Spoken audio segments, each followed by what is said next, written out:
BJP के senior leader हैं, जो मिनिस्टर रहे हैं, कानून मंत्री रहे हैं, स्वास्थ्य मंत्री रहे हैं, और इस लेवल के आदमी भी अगर ऐसी बातों पर हंसते हैं तो ये लोकतंत्र के लिए खतरे की बात है।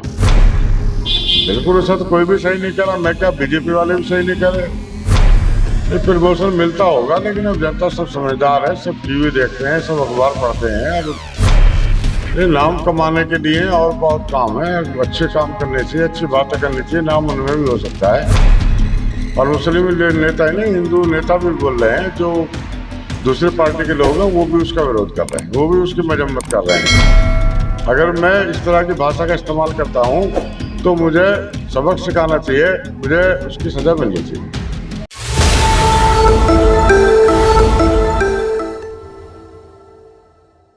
जब देश की संसद में गाली गलौज होने लगे तो समझिए कि कुछ गड़बड़ है। जब नेताओं के धर्म पर टिप्पणी होने लगे, उन्हें कटुआ, मुल्ला और बड़वे जैसे शब्दों से नवाजा जाने लगे तो समझिए कि हमारे चुने हुए प्रतिनिधि अपनी राह से भटक गए। उन्हें कोर्ट करेक्शन की ज़रूरत है।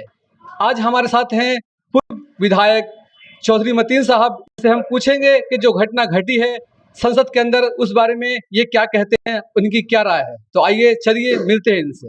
सर, ये लोकतंत्र के मंदिर में सरकार के जो बिगड़े बोल हैं, एक तरफ रविशंकर बैठे हुए हैं, दूसरी तरफ हर्षवर्धन साहब कह लगा रहे हैं। आपको क्या लगता है, ये रमेश भिदौड़ी के बिगड़े बोल हैं या फिर वो अपने शब्दों पर काबू नहीं रख पाए? देखिए, जो आपने डॉक्टर हर्षवर्धन साहब और रविशंकर प्रसाद के बारे में जो कहा है जी, या तो उनकी समझ में नहीं आया कि क्या हो रहा है। अगर उनके समझ में आया और उसके बाद भी वो हंस रहे हैं तो वो बहुत बुरी बात है, क्योंकि दोनों ही बीजेपी के सीनियर लीडर हैं, जो मिनिस्टर रहे हैं, कानून मंत्री रहे हैं, स्वास्थ्य मंत्री रहे हैं, और इस लेवल के आदमी भी अगर ऐसी बातों पर हंसते हैं तो ये लोकतंत्र के लिए खतरे की बात है। मोदी जी ने ये कहा था कि नया संसद होगा, लोगों की नई सोच होगी, नया विचार होगा। तो ये कैसा विचार है कि मतलब शुरुआत यहाँ से हो गई कि एमपी एक दूसरे को गाली बक रहे हैं? ये जो वीडियो सामने आया है उसमें तो रमेश बुधड़ी अकेले गाली बक रहे हैं। अब क्या वजह हुई, क्या बात हुई, ये तो हमें नहीं पता है, तो संसद में हम थे नहीं। लेकिन जो विजुअल्स आए हैं, जो वीडियो आई हैं, वो रमेश बिदुड़ी की आई हैं, और इस तरह की भाषा को वो सीनियर पार्लियामेंट के मेंबर हैं, एमएलए भी रहे हैं, मेरे साथ भी एमएलए रहे हैं, वो एमपी भी कई बार हो गए उनको ऐसी भाषा का प्रयोग नहीं करना चाहिए था, क्योंकि बाकी लोगों पर उसका बुरा असर पड़ता है। जब कांग्रेस जो लीडर है, जो भी मतलब एमपी लीडर होता है, लीड करता है, तो जनता पर उसका प्रभाव पड़ता है, वो उससे बचना चाहिए। तो ये आप मानते हैं कि बिल्कुल जो भी हुआ गलत हुआ है? बिल्कुल ऐसा तो कोई भी सही नहीं करा, मैं क्या बीजेपी वाले भी सही नहीं करे, उसको तो जो लोकसभा स्पीकर है वो भी सही नहीं करे, पार्टी लीडर वो भी सही नहीं, पार्टी नोटिस दिया है उनको, तो सही कहाँ है वो। अच्छा, इस तरह की भाषा का इस्तेमाल बीजेपी पहले अपने रैलियों में, जुलूसों में, रोड पर किया करती थी। अभी हद ये हो गई है कि वो संसद के अंदर भी कर रहे हैं। तो आपको क्या लगता है कि इस तरह की हेड स्पीच से बीजेपी को प्रमोशन मिलता है? नहीं, प्रमोशन मिलता होगा, लेकिन अब जनता सब समझदार है, सब टीवी देखते हैं, सब अखबार पढ़ते हैं, और सब समझते हैं क्या हो रहा है। तो मुझे नहीं लगता कि इसका प्रभाव पड़ेगा, बल्कि दुष्प्रभाव पड़ेगा इसका। कोई भी गाली गलौज, इस तरह की धर्म की बातों को कोई पसंद नहीं करता है, किसी को अच्छा नहीं लगता है। वो मुझे अच्छा नहीं लगता तो आपको भी अच्छा नहीं लगता। अच्छा, ये आम हो गया है बिल्कुल कि किसी भी नेता को अगर पब्लिसिटी पानी हो, पहले मेरे ख्याल से बहुत कम लोग होंगे जिनको रमेश भिदौड़ी का नाम पता होगा। मुझे भी नहीं पता था, मैं सच बताऊं आपको, मुझे भी नहीं पता था। तो ऐसा लगता है कि जिसको नाम कमाना होता है वो मुसलमान का मुद्दा लेकर उठा देते हैं या इस्लाम के बारे में कुछ भी बोल देते हैं तो उनका मतलब बोलबाला हो जाता है या वो फेमस हो जाते हैं। ये नाम कमाने के लिए और बहुत काम है, अच्छे काम करने चाहिए, अच्छी बातें करनी चाहिए, नाम उनमें भी हो सकता है। तो गालियां देने में नाम थोड़ा ही होता है, और अगर गाली देने में नाम भी होता तो पहचान भी तो उसी तरह की होती है ना।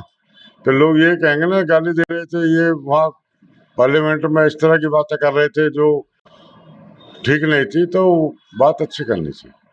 नहीं तो बीजेपी के जो कुछ नेता हैं, सबको तो मैं नहीं कह रहा, कुछ नेता हैं जो इस तरह का भाषा का प्रयोग करते हैं। ये नाम कमाने के लिए करते हैं, क्यों करते हैं इस तरह की भाषा का इस्तेमाल? उनको भी पता है कि ये भाषा जो हम इस्तेमाल कर रहे हैं वो गलत है, फिर भी करते हैं। अब ये तो उन्हें पता हो कि वो नाम कमाने के लिए करते हैं या कैसे करते हैं, लेकिन वो अच्छी बात नहीं है। चाहे नाम कमाने के लिए भी हो, तो गलत बात से नाम कमाने का क्या फायदा? वो तो और नाम खराब करने वाली बात।